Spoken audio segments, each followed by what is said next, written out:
everyone. Welcome back to the 1 Hour series. My name is Julia Gorban, and tonight we are talking about auditioning for film and TV in LA. Tonight's guest is the fabulous Fawn Irish. I'll let Fawn introduce herself more, but she is an LA-based actress and acting coach who coaches people in LA and New York, and I'm assuming anywhere else since we're all on Zoom right now. So let's welcome Fawn, and I'll let her introduce herself a little bit more, and then we've got a special surprise / draw for everybody, but I'll talk about that some more after we introduce Fawn. Hi, Fawn. Hi, honey. How are you? Good. Well, thank you so much for doing this all the way from LA. Yes, La La Land, where it's raining today. It never rains in California, and it's raining today. What a day, right? I know, it's fun. It's fun whenever it rains. It's always like an adventure when it rains in LA. Now, could you tell us more about what you do and your background so people know what kinds of questions they can ask you tonight? I'm an actress. I've been acting forever. I started modeling when I was 11. I was scouted by a giant Easter bunny, and that's how the whole thing started. I'm an acting coach. I coach kids, teens, and adults. My youngest is 3. My oldest is 77. I haven't honed in on that age range thing yet. And there's nothing I can't coach. I am a working actress. I did a film in December in the middle of COVID. I actually had booked it in March. It was postponed, and we actually did it in December with all the COVID protocols. And for any of you that are worried about that, they're amazing, and they're taking this incredibly seriously, even to the point of you have little packaged food and you have to tell them what you want to eat prior to. Like, everything is individualized to keep you safe. I coach all over the world. I have people in New York, LA, Atlanta, Australia, Toronto, Vancouver, you name it. Just give me a time zone. Just tell me what the difference is, and I will be there for you. We can do Skype, we can do FaceTime, we can do Zoom, we can do on the phone. I'm full service. And like I was telling Julia the other day, one of my little boys in New York had an audition, and it was late at night, and he was tired, and we couldn't get it, and it was due by noon the next day, so he had to be at school at 7. So I coached him at 4 a.m. LA time because we had to get it in, and he rocked it at 4 in the morning for me, 7 for him. So if you guys need me, I will be there. I've also been doing this a very long time. I've been an actress and an acting coach the whole time. I've also been a manager. I've also been a casting director. I've also been an agent. So I know way more than I probably should, but there's not a question you can ask that I don't have some sort of answer to, or can guide you where you need to go. So that's me. Thank you for that. Yes, I should have mentioned that you also were an agent and a casting director too. I completely forgot to mention that because people absolutely love agents and casting directors on these streams. So there'll be lots of questions for you tonight. Also, I forgot, there's going to be 2 drawings tonight, one for a free hour commercial class with me and one for a free hour theatrical class with me. And I am doing a commercial boot camp this Saturday from 12 to 3 Pacific time, so 3 to 6 New York time. And if you want to get in on that, go to @LavenderDoodle on Instagram, LAVENDER Doodle, and send me a DM. And if you use the special secret word, which is Julia, you'll get a discount. So if you want to do the boot camp this Saturday, let me know. Use Julia's name and you'll get a discount. Well, thank you so much for doing this. I see, I didn't know about this special coupon either. So, and FYI for everybody, Fawn's Instagram is going to be spelled out for you at the end of the stream. There'll be an end screen with all the contact information. So in case you didn't catch that or can't find Fawn for some reason, the Instagram will be there for you if you'd like to contact her. And in order to enter the draw, for those who watch all the time, you guys know how this works. You just answer questions in the comments under the video, and every time you answer a question, you get entered into the draw. And then at the end of the stream, we do the draw. In this case, we'll do the draw twice. So we'll have 2 winners, one for commercial, one for theatrical. And actually, Fawn, for those of us watching, or those people who are maybe newer to the industry, could you explain the difference between commercial and theatrical? Because I know we have a lot of like musical theater actors here who are just getting into film. Commercial is obviously any commercial on the air. You're selling a product. It can be on internet these days. There are specific internet commercials. The good thing about an internet commercial is there are no conflicts. Commercials on air, there are conflicts. Once you're union, once you're SAG. So let's say you book a Cheerios commercial, you're done for cereals. You cannot do another cereal commercial unless your commercial is released. You can only do one insurance. So let's say you do Progressive, you're done. You cannot do Geico. You are there until you are released. You do Coca-Cola, you're not doing Pepsi. So that's a really, really huge thing to know, that you can only do one in each category. Now, theatrical is what's considered anything on TV or internet or film. All of that is bunched up into theatrical. So TV, episodics, sitcoms, anything streaming, films, feature films, independent films, it's all considered theatrical, not theater. Theater is not theatrical. Theater is on stage, and it's theater, not theatrical. And it's a really huge difference. Yeah, I think for us theater actors, that's important to know, because I've actually seen online some people say, oh, here's my theater headshot / theatrical, and here's my smiling one for the commercials. And then people were responding, they're like, oh, actually theatrical means not theater, it's still TV, but it's, I'll give you a resume pointer as well. When you're doing your resume, theater roles, you put the name of the role. Anything TV, film, you do not. You look unprofessional, like you don't know what you're doing. You either have lead, principal, guest star, co-star. You do not put the name of the character on anything that is considered theatrical. You only put the names of the characters when it's theater. Yeah, that's a very important point, because I feel like every acting coach or like video I've ever watched, everybody's like, do not put the character names for non-theater jobs. They just want to know if you'd be amazed, co-star or lead or what was it. You'd be amazed how many I see. You'd be amazed, because anytime I get a new student, they hand me the resume. I'm like, can I mark on this? It's okay if I just go, you don't mind, do you? So yeah. Now, since we're on the subject of resumes, could you go over what a typical resume for a film and TV actor would look like, and maybe mention if someone were to transition from theater into film and TV, what's the best way? Okay, you always want to put what you're looking for representation for at the top.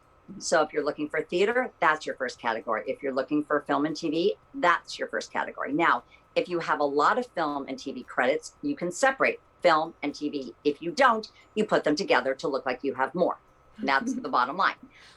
Commercials, and I'm sure there's going to be an agent that will kill me. Even if you've never done one, you say commercials, ... list upon request. Put it. No one is ever going to ask you for that list. They are never going to say what to do. That is the only time ever I would encourage not telling the truth on a resume. When I first moved to New York, I was with William Morris.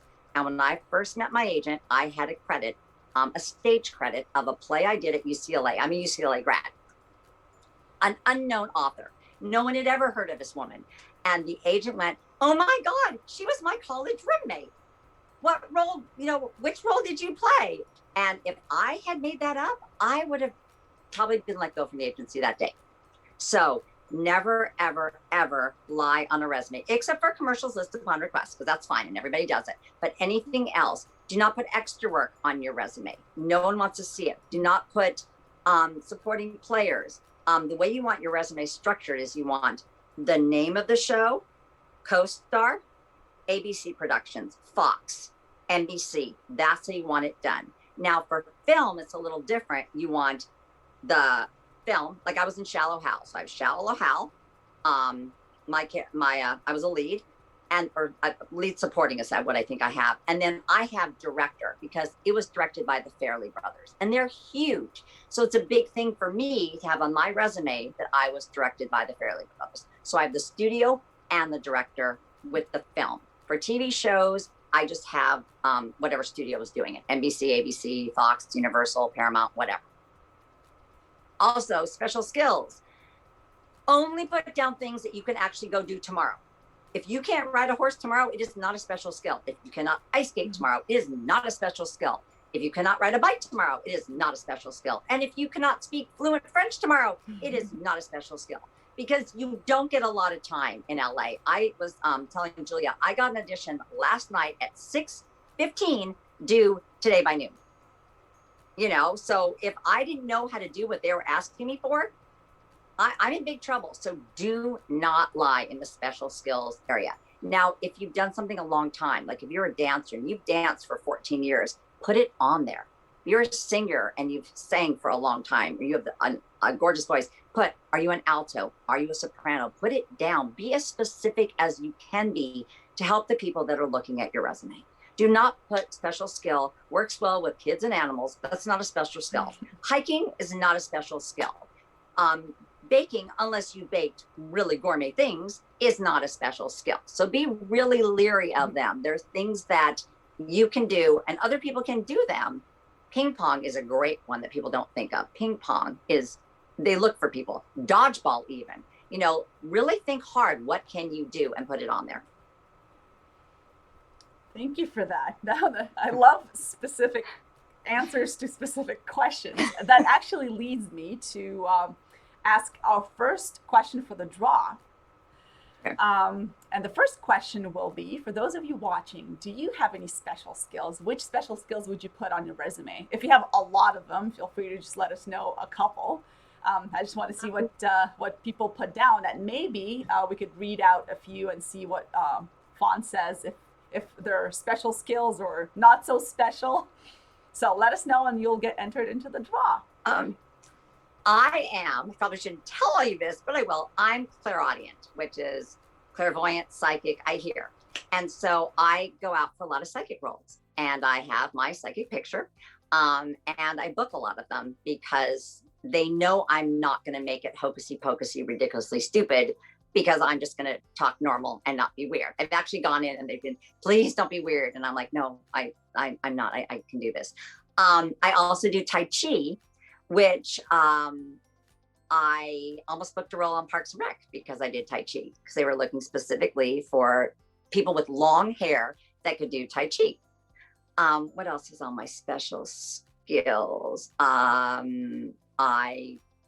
else do I have? I do a lot of voice work. So I can do cartoon voices. I can do a lot of accents. So I have that on my special skills list. But going back, don't put an accent down if you can't do it. Like, because I lived in New York a long time, everyone assumes I can do a New York accent. I cannot.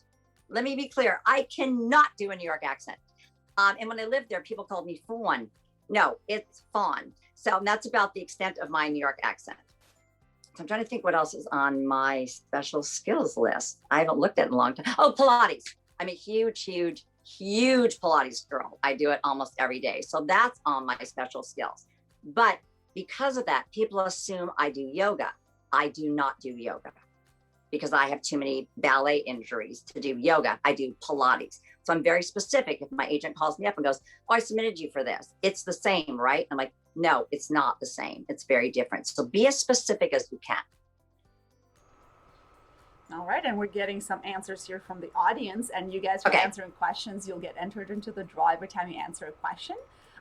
And let me actually quickly ask the next one, because I think we missed one. I usually ask one in between each question to our guest speaker, and I think we got so involved talking to you that I forgot to ask the second one.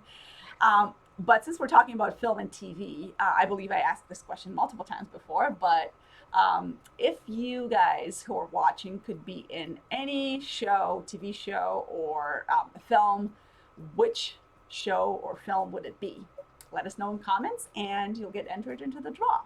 And now for Fawn, I originally was going to ask you this at the beginning, but we got talking about other things. So I'll ask you this now because I'm sure that'll answer a lot of people's questions that they have. What are some of the things that you usually tell actors that you coach, like to do, like don't ever do, like success points, any tips that you usually give? Don't be on this is back in the day when you walked into rooms, but even on like a Zoom or on tape, don't be on. They don't want people that they're going to be exhausted by being around. Just be you. I remember a casting director once told me that when he looks at people that walk in his room, he looks at people that could handle a fan event and would be like a happy person talking to everybody, but not somebody that walked in the room and was like, hey, and be on. And that's what he didn't want. I think also you want to just be as connected to the person, listen, respond, listen, react. You want to talk to the person. If they ask you questions, answer them. Don't be so stuck in the work that you can't be a personality and talk to someone. That's a big issue, that people like prepare their sides and they've got them and they're ready and they go in and they do them. And the people might ask them a question. They're kind of like, I don't want to answer that. I'm preparing. I'm ready to do it. You have to be flexible enough that, let's say you're doing an audition and you do it once and then they say, oh my God, Julia, I love that flower in your hair. Where did you get it? And then, Julia, where'd you get the flower in your hair? We're doing a little mock thing. Where'd you get the flower in your hair? I don't remember. I think it was on Amazon because I was looking for flowers for my Rapunzel wig. I work as a princess at kids' birthday parties. So, and then I got the flowers and I got extra. So now I just wear random flowers, mostly at these streams because I don't go anywhere else. Oh, I'll have to check that. Okay, now can you start again? Whenever you're ready. And that's what happens. Mm-hmm. They'll ask you something and then all of a sudden there's no time for you to prepare. There is no time for you to do anything. It's just back to, okay, whenever you're ready, go. Mm-hmm. Also be prepared if you get sent a set of sides and you walk in the door. Again, this is again when you're in person, but it also happened to me once on Zoom. When they actually see you, you're not what they thought for whatever reason. They're like, oh my God, we gave you sides for Becky. You're a much better Mary. Could you look at these for a few minutes and then come back? So you have to be very, very flexible and very ready to rock and roll. Yeah, so quick turnarounds. I'm sure most people at least are aware of TV and film, that they're like, okay, well, here are the sides, be prepared for tomorrow. And then tomorrow you show up, it's like, oh, actually, we changed everything. Here you go, you have 5 minutes to prep. I literally tell my students, if you can get to the bathroom, call me, send me a picture of it, and I'll run it really fast with you over the phone. Just send it to me. No, I've done that. I used to do that a lot. There was an agent that had open calls for people, and I would tell them, get the copy, go to the bathroom, call me, and I would do a quick coaching, and they'd go back in, and every single one of them got the agent. I don't know how that happened, but it did. Nice. Never the wiser. Yeah. Also, one of the things I always say this during streams, but one of the things I personally learned is that it doesn't matter how good you are or where you are in your career, having a coach, acting, singing, whatever you do, is very important. Even if you're just an amazing singer, amazing actor, you always need somebody there. You need the third eye. You need someone to hear it that's not you. Bottom line. I mean, I have people that run lines with me when I get stuff, and I'm a coach. I just want I want to hear it out loud. And that's another thing I always tell my students. When you're reading your lines, do not read them silently in your head. It's ineffective. The way it's going to sound when it comes out of your mouth is never the same way it plays in your brain. In your brain, it's perfect. In your brain, it's just, dead to rights. You open your mouth and weird things happen. So always, always, always read your copy out loud. 1,000,000% over and over and over, read it out loud. Now for when you get sides last minute, which is pretty much happens a lot, obviously in film, do they expect you to have them all memorized? Okay, that's a great question, because not when you're walking in the room. When you're walking in the room and it's a pre-read, everyone assumes you're going to not be off book. But for this new world we're in, I've got to tell you, it looks terrible if you're sitting and we see this in the frame. This is my lavender pad, but if we see this, you can't. You gotta be off book. You have to take the time and be off book. I had an audition a couple weeks ago. It was 9 pages of monologues, and I had 12 hours. And I was literally laying in bed going, and they went behind the rock, and no, they went over the rock. Like I literally was just going over it nonstop all night long, because you can't have the paper in your hand. And it's unfortunate that there is that much pressure now put on the actors. but it just looks bad. It looks terrible holding the paper. And there's no way to self-tape yourself and not have it show. There's just no way. Yeah, I got to work on memorizing lines quick. Memorization is a big key right now, guys. Yeah, I've heard with LA especially, it's the competition is so crazy for film that if you're like, oh, this was last minute, I didn't get a chance to memorize it. Well, there's going to be someone who did have a chance to memorize it, and you're out of the job. They don't care. And that's another thing I always tell people: don't make an excuse. Just do it. Mm-hmm. If you're sick, pull it together. Someone told me this in New York. I was really, really sick. I had like 103 fever, but it was a callback for a national commercial. I was not going because, in case I didn't say, I lived in New York for a while and I acted in New York. I had New York agents, so I know both coasts very well. And I was in the hallway and my friend walked up and he literally grabbed me and shook me and said, 5 minutes. You just have to be okay for 5 minutes. Wake up. And I went in, I did the audition. I came out and the camera guy like had a break and he came up to me and he goes, your eyes were so beautiful. They glistened. And I'm thinking, no, they're glazed over. There's no, and I booked the spot, but my eyes were not glistening. My eyes were glazed, but my friend really knocked it out of me. It was like 5 minutes, pull it together. Yeah. And that's all you have to do. 5 minutes, 10 minutes, maybe a half an hour, small window. So being sick, unless, God forbid anyone, got sick with COVID during this past, time frame, unless you are violently throwing up or have something is incredibly contagious, pull it together. Yeah, especially if it's just for 5 minutes and then go home and collapse for the rest of the day. Like I said, national commercial I got out of it. What can you say? Worth it. I mean, in acting, there's kind of a running joke. Unless you're dead, be there. Exactly. Yeah. And you do know anytime you book any vacation, you're going to get an audition. Like that's rule of thumb. Yeah. Oh, you go away, you're going to get an audition. Yeah. For sure. Or even worse, a callback. I've had that happen in theater, not film. Yeah. I've had that happen to me. And I was like, do I can't? And I was too far because it was like, the callback is tomorrow. And I'm like, oh, but I drove here. It's like a 12-hour drive back. I once, when I was in New York, drove home to LA, landed and got the call back, had dinner with my parents and turned around and flew back to New York. But I had told everyone I was going away for a week, so I didn't tell anyone I was back in New York. I just went to the callback and I just ran around for a week, very carefree because no one knew I was there. I had a blast. But yeah, I literally did a round trip to make it back to the callback. Wow. Yeah, that's the dedication you need, I guess, in this industry. Now, let me ask the next draw question since we're doing 2 draws today. I want to get as many people in the draw as possible. So you guys watching, your favorite film or television actor, known, unknown, famous, not famous, doesn't matter. Just let us know who you like watching on the screen.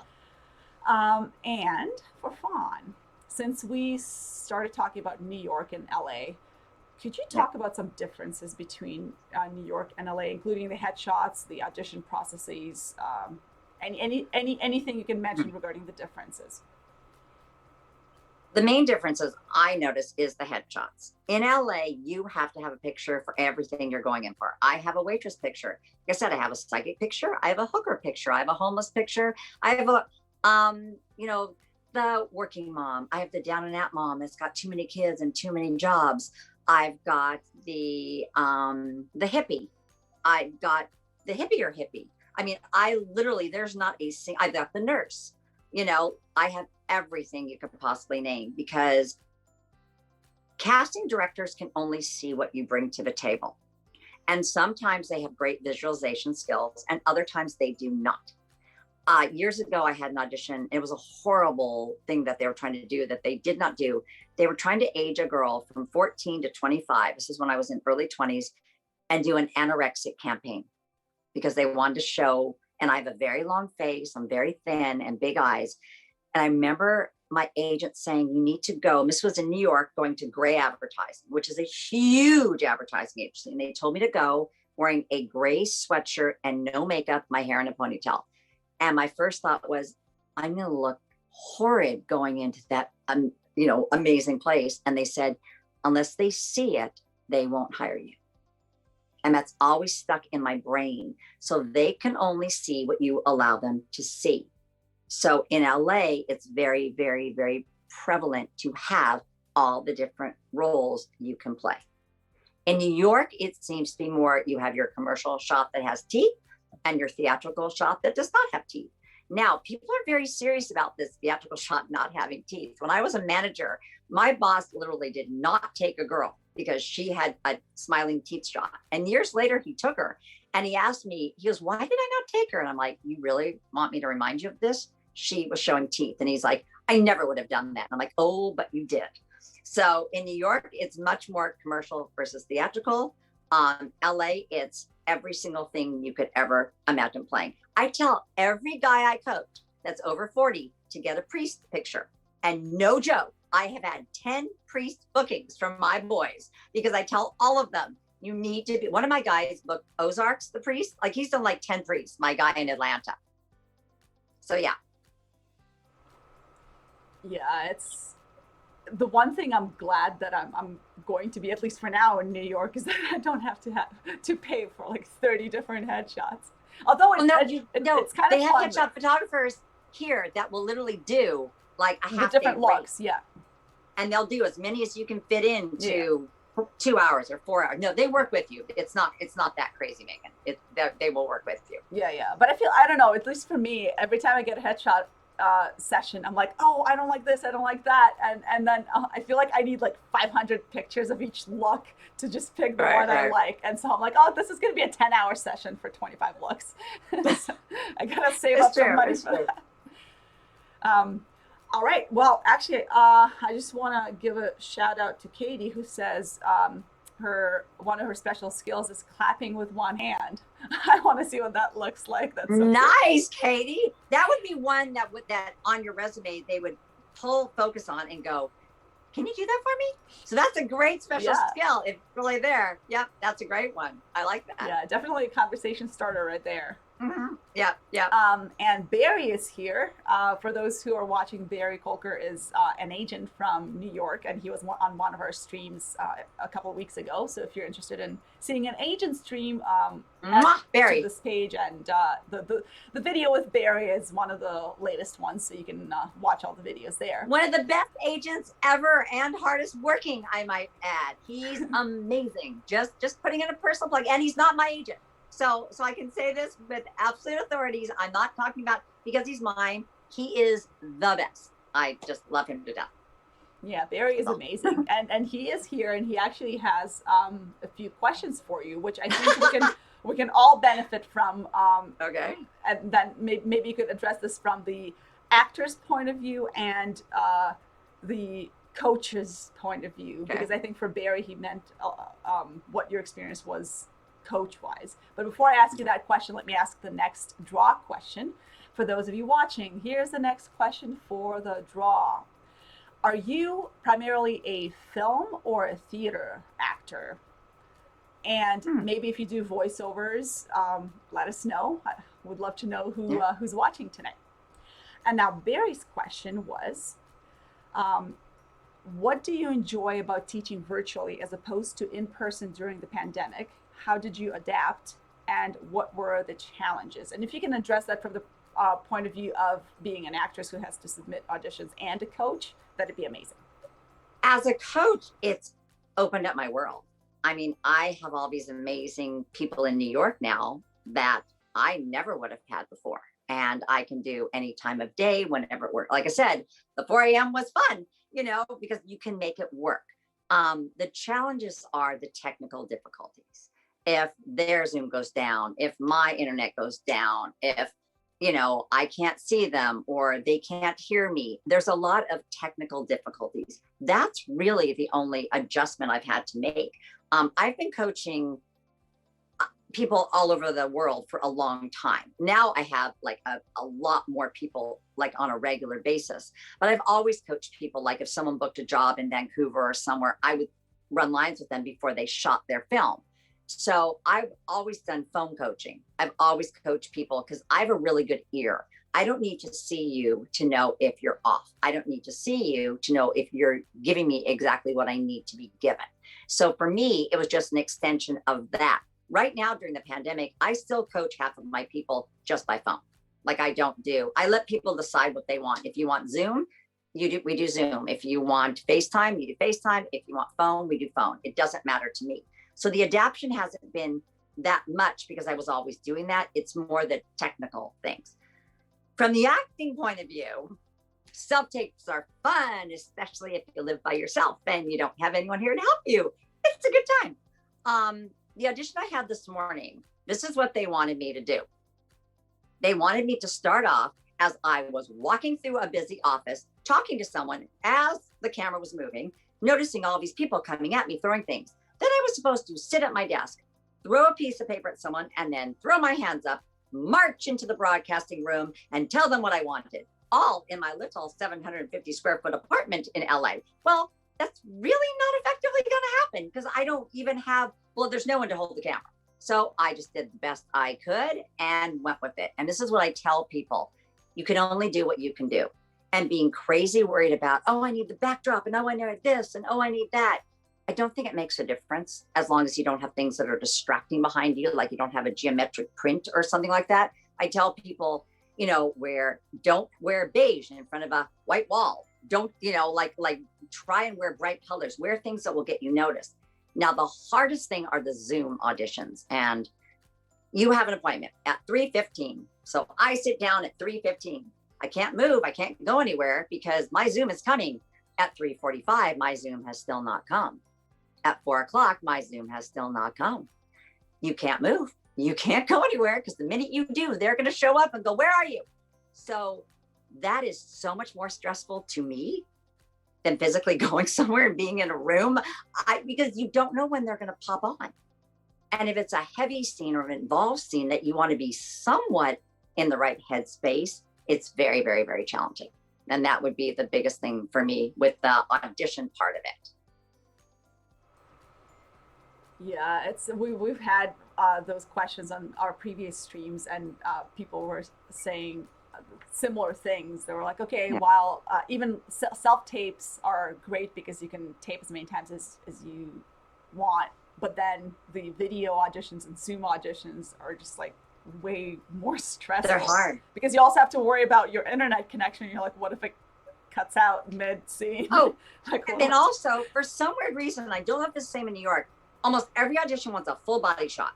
Mm-hmm. I do not have breath in my apartment, so I have to do it on my front lawn. That is the only, so the other day, it rained a couple times this week. I had an audition. I got it at midnight. It was due at 11. At 10 o'clock, it started raining. So that's what it said it was going to start. So I got up.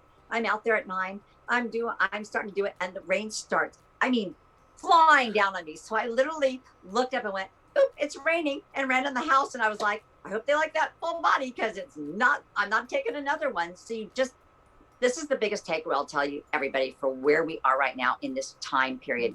Do the best you can. Do not beat yourself up. Do not get down yourself because your background wasn't perfect or this wasn't, or you couldn't. Just do the best you can. They are taking that into consideration, and if they're not, they're probably not people you really want to work with. Mm-hmm. If they're not at least being that kind of thing. Okay. There was one a couple months ago they wanted to see head to mid calf and then head to toe. I want to know what the difference is. I really wanted to ask this woman but you do what you can do. But that's the biggest thing I tell everyone. Be kind to yourself, be gentle to yourself, and do the best you can. That's all you can do. Yeah, that's great advice. These times you got to adapt, right? Got to adapt. Yeah. All right. For those of you watching, if you guys have any questions for Fawn, feel free to put them down in the comments as well. We'll try to get to as many questions as we can because I know there's a lot of stuff we want to talk about because film and TV in LA I think it's the first time we actually talk about film and TV in LA. So, cool. You're answering all of the questions. And before I ask you the next question, here is the next question for our audience for the draw. So we've asked about favorite film and TV actors. For those of you who are in theater, and even if you're not in theater, if you enjoy theater and know theater actors, who is your favorite theater actor? Could be musical theater or straight theater, whatever. Shakespeare, if you have a favorite Shakespeare actor, let us know, and you'll get entered into the draw again. And Fawn, since we touched on video, do you have any tips for self-tapes and video auditions? And are there any differences between New York and LA standards for self-tapes? No, I think they're all virtually the same. I mean, everyone has the ring light now. I don't know anyone that doesn't have the ring light now. It's like the staple. And if you go away, take the ring light with you. I've had more clients go somewhere and go, I got an audition. I have to go to Best Buy. I'll call you back. Just put the ring light in your bag. Put it in your car. Just take it with you. Don't even think you're not going to need it. Assume you will. Take it with you. Backgrounds, like I said, be as simple as possible. I usually do it right in front of this wall. You don't see the lamp as much. I'm more centered, but this is where I do most of mine, is right here. This is the best I got, and this is where I do it, and everyone seems fine with it. I think you just have to make sure you're not doing, I don't know if it's going to show up on here. When you're doing a tape, you want to be looking at the top. Okay. Hello. I have a phone. You want to be looking up here. You don't want to be looking over here. I don't want to see a tape where you're like this, where your head is there, because I'm going to watch that tape and think, what are you looking at? Also, you have two people in a scene, and this goes for in-person as well. Everyone is the same point of view, because when I am watching a tape as a casting director and I see someone go, hi, oh, hey, I'm going to think, who walked in and distracted them? Did a bug fly by? I'm not going to remember that you're talking to two separate people. If you have two separate people, make your voice intonation be the guy, hey, oh, hey. That is very different. I'm acknowledging two different people. I don't have to look away to prove that acknowledgement. And that's the biggest problem I see in a lot of self-tapes I get. The people are looking way over. I'm like, where's your eye line? They want to see your eyes. That's the most important thing. What is going on behind your eyes? That's where we learn about you. That's where we get information. If you're looking off, then I see that. It's the same way. If you have a scene that it says you're super shy and don't look at the camera, ignore that piece of information, because they'll think you're afraid, you're uncomfortable, and you're nervous. They won't read it as the note. Put nervousness in, like this kind of thing. Maybe like Brad, don't look down. Try to keep your eyes looking at your point. Pick a point and keep your point. Do not roll your eyes. People don't roll their eyes on camera. Do not roll your eyes. It doesn't work. So certain things, keep your point, for any of you people that were ballerinas, when you turn, you pick a point to spot yourself so you don't fall down. I was a ballerina for 14 years. Pick a point. That's your point. Do not falter. Otherwise, we see this. Doesn't look good. Doesn't look good at all. Because now I'm watching where your eyes are going. I'm not listening to the work. I'm not watching the work. I'm watching your eyeballs. Yeah, especially on camera, I find even taping theater auditions at first, I was like, okay, well, it's for theater, so let me be bigger. But it's on camera, so it's so distracting when I'm like, your eyes are moving too much. You start watching it, you're like, what am I looking at? Yeah, it's like, what am I? Same thing. Yeah, on stage, it's fine. It's like, oh, okay, I'm looking that way. Now I'm looking this way. But on camera, it's like, what is she doing? It's like, well, on stage, you're playing to the 10th balcony back. Exactly, You know what I mean? On film, it's like, and the microphone is right there. So everything is different. It's I get a lot of theater people. And the first thing I have to do is reel them in and bring them down. It's the first thing I have to do, because they're not playing to that audience. They're playing to, I'm like, here, that's your audience. So it's a whole different dynamic. Exactly. Yeah. All right. We have a few questions from the audience. Okay. So I'd like to get to some of those. Let's see. Well, actually, we have another one from Barry. I'll go in order here. Fawn, do your students and prospective students know how versatile you are? I know that you teach commercials, soaps, drama, and comedy. So maybe you can just tell us a little bit more Do about they know? yourself. I know Well, you've okay, already okay, done this- it in the intro, but just for those who are this is- joining us now. This is a funny story. I was a soap manager for a long time. I know soaps inside out, backwards, upside down, you know, and for a while I was on everyone's list of the best soap coach. And I don't know how I got on this list. And I remember I was on William Morris's list and Innovative's list. And I remember someone from Paradigm calling me and going, why aren't you on our list? And I'm like, I don't know, because I don't know who made this list. I'm very flattered. You know, I know the world upside down, but you know, it's very comforting to me that people trust me. All the mediums are different. And I am very lucky that I can coach all. I do commercials. I do episodics, which is more serious. I do sitcoms, which is more comedic. But then you have the dramedies, in case you aren't aware of that. And that could be an hour or a half hour. It used to be very clear back in the day. Hours were dramas, half hours were comedies. But then if anybody remembers Sports Night back in the day, Aaron Sorkin, fabulous show. If anybody wants to catch it, a half hour, it's a dramedy. Ally McBeal, if anybody remembers Ally McBeal, which I was lucky enough to be on, a dramedy. It wasn't a comedy. It wasn't a drama because it was an hour format. So you have a lot of these crossovers now. So you kind of got to wing with it and play with it. I do know comedy really well. I have a firm thing. You just have to find the funny, and I'm really good at subtly finding the funny. So I'm very pleased that I can do so many different rounds. So it's fun. It's fun for me to always be playing in a different arena. Nice. And I think it's good for us. Thank you, Barry. It's good for us to also know what you do. So when people watching. There's nothing I can't do. I can say that with I've done accents, I've done speech, like little kids that have stutters and speech impediments. I've gotten them rid of them. Oh, wow. Yeah, no, yeah. I've had parents that were taking their kids to speech class, stop the speech class, stop the acting, and come to me for speech. So you really do it all. I really do it all. Yeah. So now you guys know. Just contact Fawn for any problems. Yeah.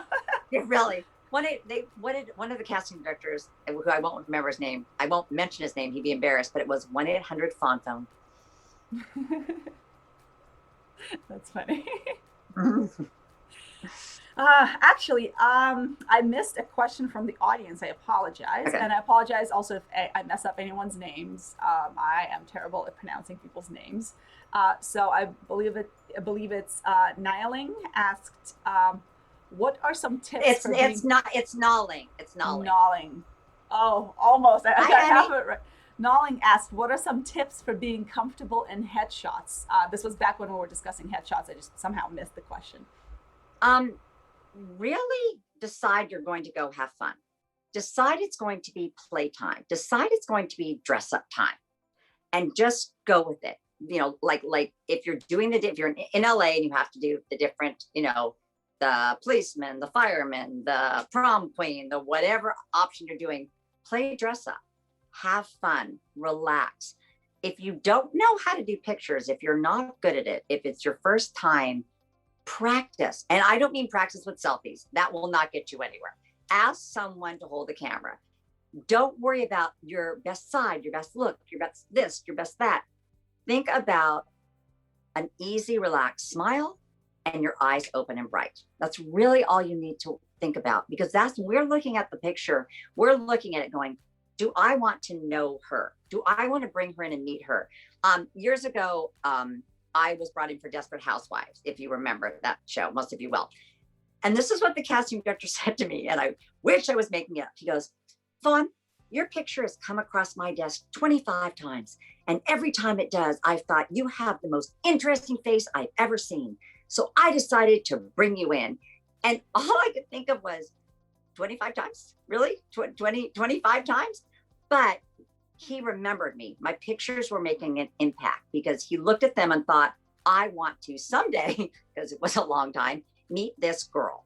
So that's what you need to do in headshots. Be relaxed, have fun, interview your photographers. If nothing more than talk to them on the phone. If a photographer won't talk to you on the phone, you might not feel comfortable with them. Make sure you feel comfortable. If you're not comfortable, you're not going to get your best shots. Some people, girls like girls, boys like boys. I've always had boy photographers. I've never had a woman photographer for nothing but that's who I was recommended to, or that's who sought me out and said, hey, I'd like to take your pictures. But do what's more comfortable for you. Bottom line, whatever feels better, do it. And just have fun, have fun, have fun. Yes, have fun and be yourself. Best advice ever. All right. For those of you watching, we're almost out of time. This like flew by. Fast out. Yes. But we do have about 15 or so minutes left. So if anybody else has any questions, put them down in comments. I see a couple more questions down here, so I'll make sure to ask them. But first, let me ask another question for the draw. So for those of you watching, to be entered into the draw, you can answer the following question and your name will be put into the draw. So I'll get back to film and TV because I think we mostly have film and TV actors here. Do you have a good headshot for commercials and at least one theatrical headshot? I'm not sure where you guys are at, but for New York, I guess theatrical, for LA, different headshots. Let us know if you have at least one headshot that you can use for. And I think Atlanta is merging more into the different looks because a couple of my guys in Atlanta have the different looks. So they may be starting to do that as well with the different concepts. Yeah, I'm actually surprised New York hasn't started that yet because I am too, because let me tell you, it makes it so much easier when you're my manager there. Yeah. My manager's out of town right now, so I've been doing breakdowns for him, which is so much fun. And when I look at, like, there was one picture for some guy and they went beefy hunk, and there's one of his guys who is ripped, and there's a picture of him with his shirt open. I'm going to submit that. He got the audition. If I had sent his regular high neck shirt, it would not have happened. There was one for a girl, and she had to be a tough biker. She had a leather jacket on. I sent that picture. She got the audition. It makes such a difference when they go, oh, that looks like what I want, period. It just opens it up. Yeah, I think New York is coming. I think it's coming. Yeah. I do. Now, do you think in New York they would, if you did go the LA way and get those different looks, would New York agents mind or casting directors, or do you think it's a good thing to do? Well, for casting directors, I would think they would love it because it makes their job easier. Like, I know I have a picture in a diner waitress. Every time I have an audition for a diner waitress and they've submitted that picture, I get the audition. It's a running joke. Anytime that picture's submitted, I will get the audition. No, I bought that at a diner waitress shop in New York City. And it was I didn't have the money for it, but there was one on sale. It was 2 sizes too big. It was $20. I just wear 2 bras when I wear it in a t-shirt. I kind of fill it up. No, I do. I can't, like, really big. And it is like made itself in gold at this point, but they see it and they're like, oh, that's a diner waitress. So I think casting people would love it. It is a bit of a pain for the agents. It is, because you have to go through more pictures. And a lot of agents still would just pick the default picture, because whatever the default picture is, which is the primary picture on the sites, that will qualify for, I'd say, 50%. It's still going to be that basic picture. But like for me, the picture that you use, that's my default picture. But if my agent or manager is sending me for a lawyer, that picture doesn't work. I have a picture in a suit. You know what I mean? That's the picture that gets me in, and it makes it very easy for them. Oh, she's in a suit. Yeah, she could be a lawyer. I have a nurse picture. Oh yeah, she could be a nurse. So I think it takes a lot of pressure off of the casting. The agents might find it more work. They probably won't love it from that vantage point, but it's only about 50% of the time that you use the alternate photos. That's what I've discovered. Yeah. So makes sense. All right. Now I have like a million other follow-up questions, but I'm going to read what other people are asking here to make sure we get to. All right. So Katie is asking, do you think it's ever too early to get a one-on-one coach rather than a group classes? More than a what? You broke up. These technical problems. Go ahead. Technical problems. Do you think it's ever too early to get a one-on-one coach rather than take group classes? Okay, here's my feeling now. I teach one-on-one. I also taught group classes prior to the pandemic. Some people like one-on-one. Some people like group. It's personal preference. I do think, though, if you only use a coach when you get auditions, you are doing yourself a huge disservice because you're putting too much pressure on yourself. That every time you see me, it's for a job. If you start, I have all these price packets I do with people once a week, twice a week. I make it incredibly affordable. And if you start coming to me on a regular basis, then every time you get an audition, it's not an audition. It's, oh, I'm seeing Fawn. It takes the pressure off. It takes the focus off.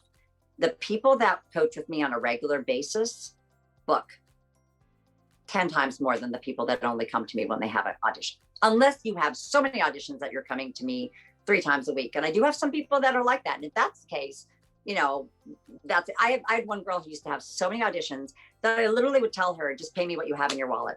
Because there was no way, you know, it's like, I can't charge her my rate every single day. She wouldn't have a place to live. So I will work with you. I work with people, but I do think it's incredibly important to have a coach that you know is there for you. Classes versus private, it's up to you. I've always been a private girl. I always had private coaches for me. I teach group classes because people have asked me to. I'd make a whole lot more money if that's all I did, but I do a lot of privates because that's what I like. That's what I learn the best from. And so I give it and I offer it and I love it.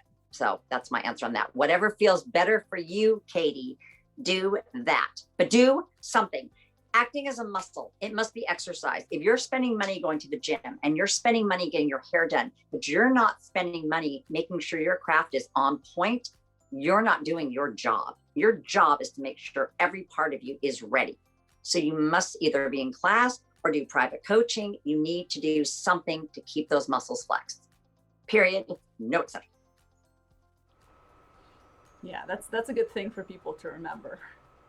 Because they don't. Yeah. They're like, I can't afford acting classes. And they come into my studio with a Starbucks every day. And I'm like, if you didn't go to Starbucks every day, you'd have more than enough money to pay for my classes. I don't go to Starbucks. I don't do that. So make your coffee at home, put in a little thermos, and you'll have money for classes. Prioritize. Don't go to every movie that's in a theater. If you really want TV and film, watch TV and film. I know every TV show, unless it's on an expensive streaming network, because I don't have the money to do those. But every single thing that's on network and cable, I've seen and I know it because that's what I want to do. That's my world. So focus on what you want to do. Nova shows, know what's out there. It makes a huge difference. Yeah. And regarding classes, just to add to what you said, I've found that for me personally, group classes work well for things like general technique or like where to look when you do a commercial audition. Like, do you look straight at the lens? Do you look to the side? Like classes like that give you just general information about the industry are like group classes for me personally are perfect. But then when it gets to like acting and doing scenes, for me personally, it's better to just have a one-on-one. It depends because I do all that with my people in the privates as well. So I do it no matter where you are. If you're doing a group class or if you're doing a private, I'm going to go over the same information. I'm going to give you the basics. You're going to get technique. Yeah. The one thing I will say, and this is going to make a lot of people angry, but I'm going to say it anyway. If you're an actor starting out, scene study is not the class you want to be in because scene study is for actors that are already working to go when they're on hiatus to keep their craft honed. Mm-hmm. You need to know how to quickly and effectively and efficiently break down a script. What's your objective? What's your intent? What's your obstacle? You need to know. You don't need a scene study class where there's 30 people and you work once a month. You need a cold reading, basic, nuts to bolts class. So you can walk into that audition. If they change anything on you, you have the tools and you are prepared to do it. Yeah. You will not get that. Scene study classes are great for the working actor. Or once, you've got stuff under your belt. But in the beginning, cold reading, cold reading, cold reading. All right. I right away have a follow-up question to that. But first, Let me ask the next draw question. We asked about headshots. Now, for those of you who want to be entered into the draw for a coaching with Fawn, do you guys have resumes? And if you do you think you have a good resume, whether it be film, TV, or theater? Let us know. And Fawn, as a follow-up to what you said, if an actor is just starting out in film and television, how do they know where to even start? And if you could say, talk about New York and LA, like if you're just, you move to New York or move to LA, how do you get started? In LA, when I first moved here, and it's different now because we are in different times, I did those, they were called, I did them in New York too, they were called support groups, where you would go and you would meet agents and you would meet casting people and you would either do a scene or a monologue or a commercial copy. And that's how I first met people and got my agents when I first went to New York. That's what I did. I did those classes. I didn't take any scene study classes. I didn't take any cold reading classes. I specifically went to meet people so I could figure out where I fit, who was interested in me, who looked at me and went, oh, you're not my type. I also did a lot of homework. I went through, now you can just go through IMDb and you can look and see people that are like you, that resemble you. Who are they with? What have they done? You can resource that. I did a lot of that when I first started out. You can also ask your friends, who do you study with? Who do you work with? Just because your friend loves a class or a teacher doesn't mean you have to or should. Make your own decisions, make up your own mind. I'm very big in LA, the people that I work with that study with me, when I think they're ready, I will make an agency intro. Last year, I probably got 50 people agents. I'm very, very, very big on that. But the rule is you can't ask me when am I ready? And you can't say, when are you going to get me an agent? Because I won't. I will tell you when I think you're ready, and you have to trust me and you have to do that. But I do something that I don't know any other coach that does that. And my students will attest to that I'm very hardcore on getting them and focusing and doing that when I think you're ready. But it's when I think you're ready, not when you think you're ready. And sometimes there's a little discrepancy going on there, but you have to trust me. I just think you just have to talk to people. It's very weird now in this dynamic, how to find where to go. Like I was never someone that went through Backstage West or did any of that stuff. That wasn't, I really just did those support groups. That's really what I did. The one-on-one to meet people that were agents. That's how I got my first agent, was I did one of those. And then I did a couple casting ones, and I did a casting one with a girl. And right after it, my agent got me an audition for that casting office. That was Ally McBeal. And if I had met the girl in that one-on-one, I don't know if she would have brought me in for Ally McBeal. She knew me. And when you're doing those one-on-ones, it was really important to me. Some of them you just go in a group, and like I said, there's no groups now, but they will be coming back. The world is returning to normal. You go into a room and everyone does it in front of them, and there's no private time. I always sought out the ones where you've got 3 minutes of private time with that person. You got to go in and talk to them for 3 minutes. And that does not sound like a lot of time, but for me, I can sell anyone anything in 3 minutes. And it was stellar, and that's how I got, like, my first couple of acting jobs were because I met the casting directors, and they either brought me in directly, or then when I got an agent, I sent them something, go, hey, I have an agent now. And they contacted me through the agent. But that's how I got all my first work in both New York and LA. So not classes, it's just those one-on-one, but make sure you get private time. It's so crucial. Completely agree with you on that. Definitely agree. Now, if you're just starting out, and I know in theater it's easier to find union or professional auditions by yourself without an agent, but film and TV without an agent, you can't do much. You can put your picture on LA Casting or Actors Access. You have to pay for it. It's not free. And then you can see all the non-union submissions, and you can submit yourself. A lot of my students who even have agents, I still encourage them to still self-submit until they become union. Most of them are non-union, so you can get some tape. Maybe. I don't put a lot of weight on that because most of the people never give you your tape ever, but you will get experience. You will be in front of a camera. You will be with a crew. You will be on a set. And so it's helpful in that endeavor. So that's what I would say. And that's LA, the LA casting, obviously LA casting. And then Actors Access, which is New York as well. But I'm not sure how that works, if you can just put yourself on it or if an agent has to put you on it. I'm not 100%. But I know you can go on their site and they have auditions. So that's what I would say. And most of those auditions are, like you said, non-union. So I think some of them do pay for film, at least for the ones they have for theater. No, the non-union ones, they will pay. Don't ever do something that doesn't pay, because you do not want to tell the universe you're not worth anything. Never do a freebie, never. And be really aware of the word deferred, because it will say pay 1,000 episode, and that will say deferred. Deferred means you're not getting any money. Deferred means you don't get paid until it makes money. And if it's a short, it's not going to make that money up. You're never going to see a dime. So never do deferred and never do non-pay, unless it's a friend that you love to death and you want to do a favor for. That's it. Now, Katie mentioned student films. What are your thoughts on doing student films for, like, to build your reel or experience? Most of the time on student films, you never see the film. So if you're doing it for your reel, good luck. I've actually had students have contracts that said they were going to get it and they didn't get it. If you want to do it for the experience, it's fine, but no, that's what it is. Don't do extra work. Just don't.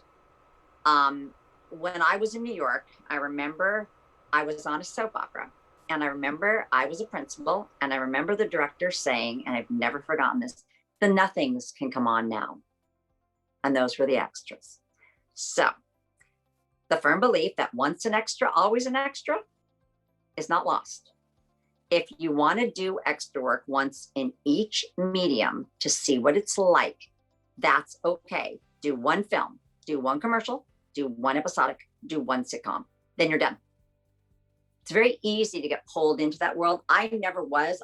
Apparently I'm memorable. I don't blend. That's what my agent in New York told me, because he said to me one day, I just started working with him. He goes, I bet you never get asked to do extra work, do you? And I'm like, how do you know? Like, I thought he was like psychic or something. And he goes, you're memorable. You don't blend. You have to blend.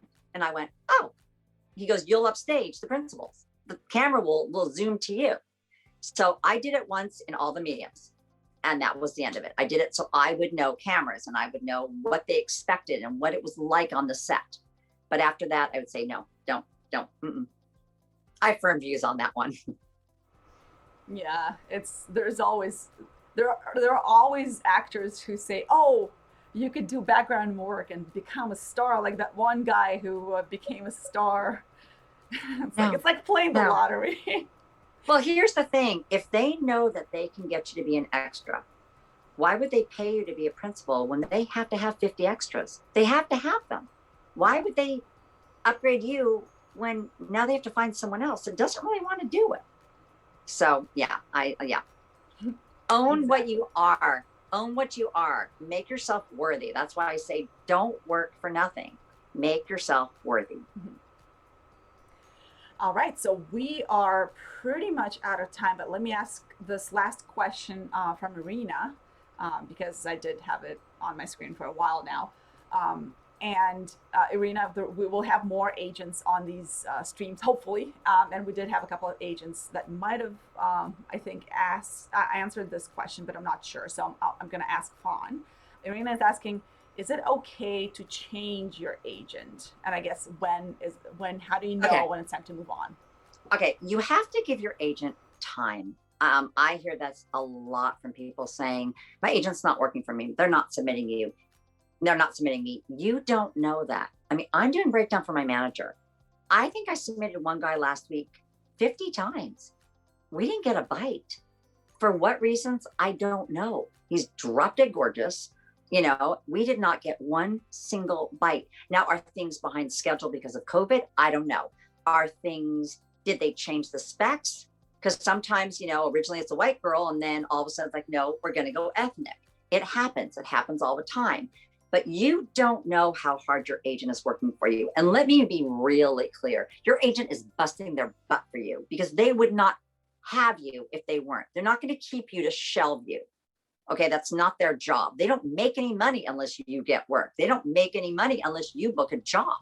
So I'd say you've got to give it a healthy year. That's my feeling on it. And if you really don't think, go in and have a meeting with them. You can ask to see their reports so they can print out how many times they've submitted you. But be careful, because if they get a report and see that they've submitted you 150 times and you haven't gotten a single audition, they may drop you, because all of a sudden it's in front of their face, the numbers. They don't realize how many times they're submitting you. But if you ask for the printout because you don't think they're doing their job, the biggest takeaway is you have to be comfortable enough with your agent to trust that they're doing their job. If you firmly believe they're not, then you must never burn a bridge, because you don't know where that agent's going to be. I've pulled students from one agency to another. I've moved my clients because I don't think the agent's doing their job for them. I've physically moved them. And we've written letters that have basically said, thank you for everything you've done. I just think, it's time. I want to try something new. I want to start, different. I just want to explore new paths. You have to make it generically simple with nothing pointed at the fact that you don't think they did their job, because you don't know, and also some agents don't work that well for people. I had this beautiful blonde guy that I put with an agent years ago. He was with them for a year, and the agent called me and she goes, I have to drop him. I can't get him out. And it's making me feel like a bad agent. I don't know how to market him. I don't have pretty boys. I don't know how to market pretty boys. So make sure your agent agrees with you on who you are. Sit down with them and have the discussion, where do you think I fall? But then you have to come back with where you think you fall. What shows would you be on? What roles would you play? It's a two-way conversation with an agent. They need you more than you need them, technically. So remember that, but you've got to give them time, because they really are working their butts off more than you could ever know. And they're working Saturdays and Sundays, and they're midnight, editing your tape because you forgot to take out the blooper at the beginning and the blooper can't be there. They are literally working nonstop for you. Respect that, respect them. But if you really think there's a problem, first have a conversation. And then if it still isn't changing, and if the answer always is you need new pictures, then you have a problem, because that's a scapegoat. If the answer always is you need new pictures, it's not always you need new pictures. Sometimes it is. If you haven't had pictures in quite a while, then it is. Or get one or two new ones up there just to change it up. But really, really, really trust your agent's doing this job. You have to. You have no other choice in the business. Yes, and once again, for those of you watching, I'm hoping to get more agents on these streams, because the casting directors and agents, everybody has so many questions for them. Right. And apparently everybody has questions for Fawn now, because Fawn, you've been an agent. I've done everything. Yeah. So yeah. It's like now you got to answer all these questions for everybody. Okay. But we are out of time, unfortunately. I don't want to keep Fawn here forever, although I would love to, because we're getting some great questions answered here. So it is time for the draw, and I got a few private messages from people who don't like commenting publicly, and I'll just answer that for everybody. Yes, I did get your draw answers to the questions, so you'll be entered into the draw as well, even if you just messaged me instead of commenting under the video. So while I take care of the draw things, Okay. Fawn, could you explain a little bit more what people are going to win? So what does a theatrical coaching, do you give them a scene, or what do the coachings entail? And maybe you could tell them a little bit more about your class on Saturday for those who want to join. Okay. What the winners of the two drawings are, the theatrical coaching is, I will talk to you on the phone first and then get a little feel for you, find out your age, and different dynamics I need to know. And then I pull a scene for you. I email it to you. You're not allowed to look at it until you call me when we have our coaching. We talk for a minute or two, so I explain it, and then you go off and read for 10, 15 minutes. Then you come back and we break it down, just like it's a real audition for a project. That's the theatrical. Commercial is the same way. I talk to you first, just to get your age and ethnicity and all different things. And then I send you your commercial copy. You call me before you look at it. You look at it, and then we break it down and work it.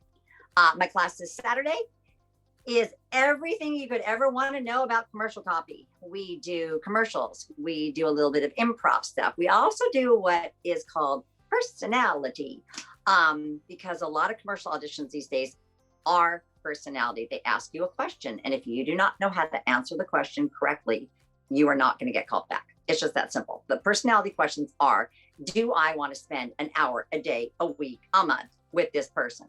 Let's say it's a recurring role, like for a like progressive, like let's say you're the next Flow. Do I want to spend years and years and years with this person, or are they going to make me crazy by day 2? So they ask you these really crazy questions, and you have to know how to answer them and give them enough so they're excited about you. So they want to know more about you. So they want to learn about you. If you just stop your answers, then it's over. The audition's over, and it's like, thank you, bye-bye, and that's it. So I teach you how to do that. We do commercials. Everyone does 2 pieces of copy in the class. It's a 3-hour class. If the class gets bigger, then, you know, more than I think can make it in 3 hours, then we make it 4 hours. And that depends on the morning of. I send you all your copy the night before. You're not allowed to open it. You get your Zoom link the night before, and then class is Saturday from 12 to 3 Pacific time, 3 to 6 Eastern time. Now, this is for me personally. Do you offer these regularly for those who cannot attend this Saturday? Oh, the boot camps? Yes, I do them every 2 months. Oh, okay, perfect. And Yeah. where can one find the announcements other than emailing you? Because I know I'll be doing that. I've been putting them on my dog's Instagram page because, okay. And the reason I don't have my own Instagram page, let me be clear. Lavender has 11,700 followers. She has a full-time job. It is like, I don't have time to have a page for me. We keep talking about having a page for me, but you know, it just hasn't happened. So follow Lavender Doodle. Now, I will not follow you back. You're not a dog.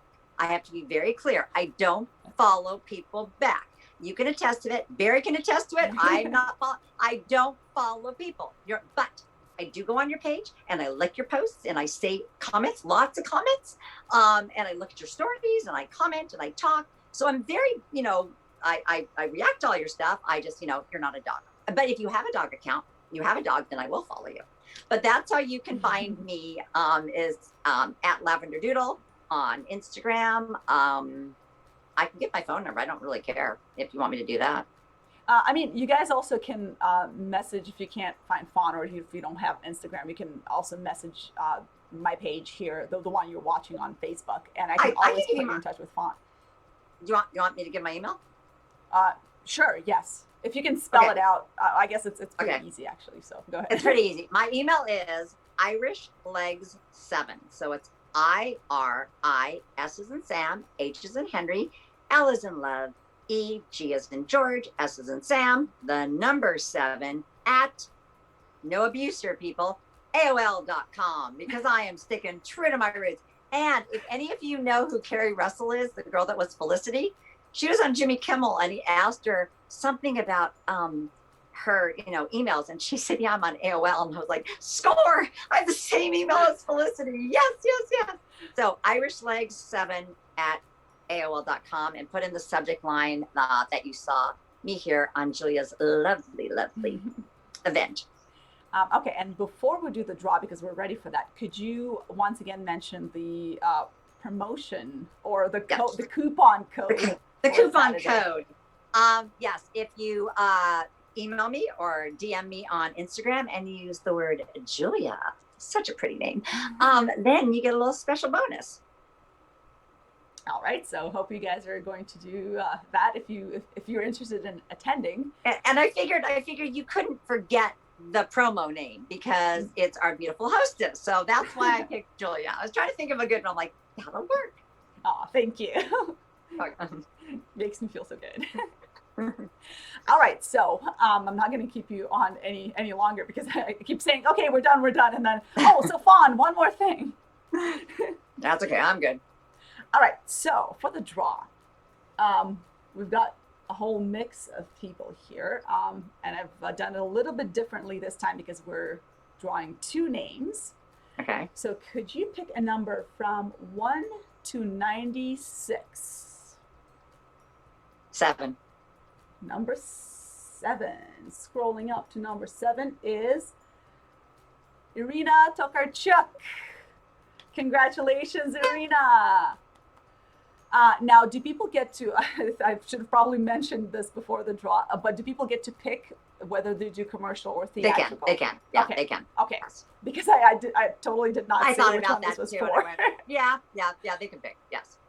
But if I have a feeling that they should do one versus the other after talking to them, I will strongly encourage one. Okay. And then if people would like to use some of that time to ask you a couple of industry questions, yeah, they can. Yeah.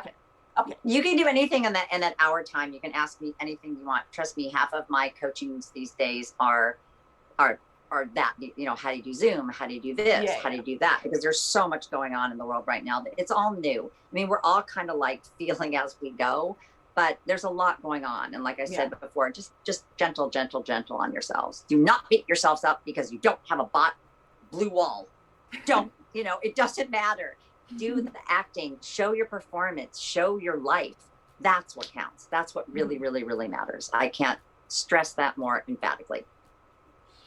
All right. Well, thank you for that. And the second person for tonight's draw is, wait, I'm not going to say who it is because you got to pick a number first.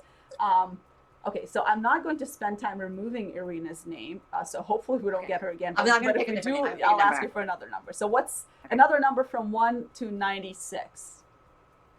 31. Number 31 is... Oh, it is Irina again. All right, never mind. Oh no! Irina's getting lucky today. Okay, let's pick another name. A different number, Fawn, from 1 to 96. How did that happen? Well, Irina has been answering a lot of draw questions. So, Irina, and you get entered every time you answer a question. Irina, you must be very special. I cannot wait to meet you. Okay, 77. Okay, 77. Scrolling up, and 77 is. It's not Irina. Katie Weaver. Oh, yay! Oh, do you know Katie? No, but she asked questions. Oh, yes. Okay, because I was like, you're like, yay! I expected like, I know Katie. No, she asked questions. So I feel like I know her a little bit because she asked a couple questions. So yay, Katie. Congratulations, Katie. Yes, Katie asked about student films, and she also mentioned that she's building her resume. So. And she also was the coach versus the acting classes, right? Yes. Was that? So yeah. So I feel like you guys have got a lot to talk about then. Oh yay! I'm excited.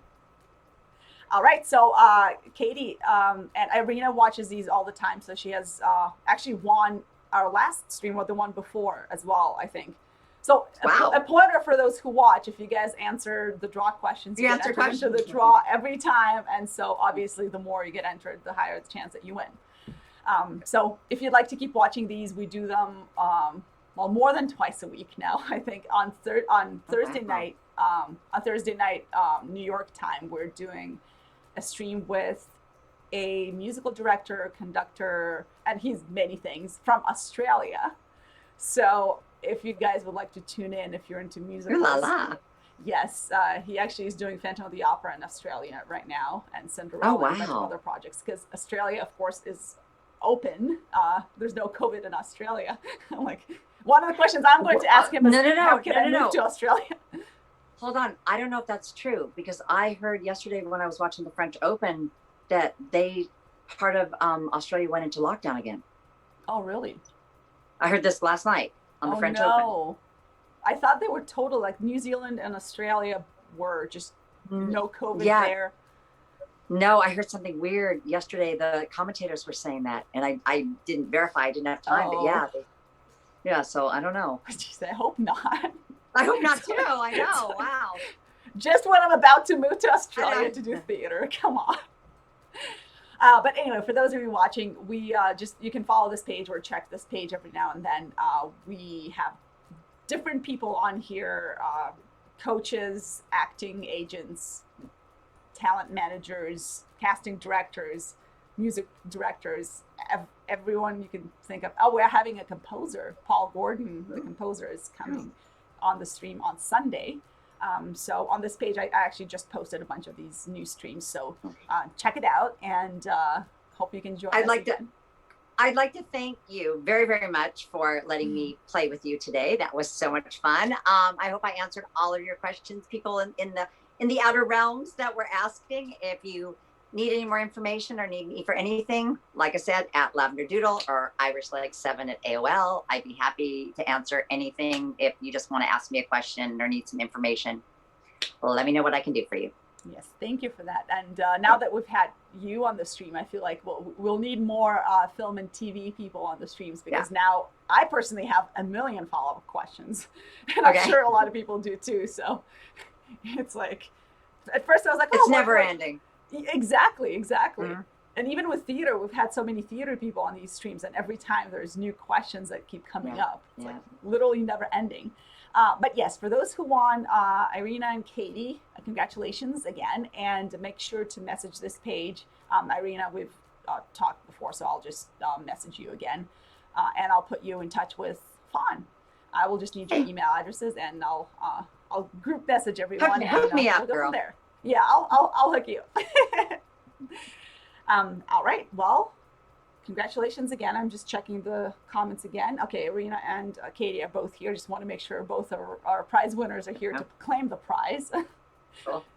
And yes, so thank you everybody for watching, and thank you again, Fawn. You were amazing, and I apologize we kept you way over time here, but I have no idea what time it is, so I'm having a blast. So we're good. We're good.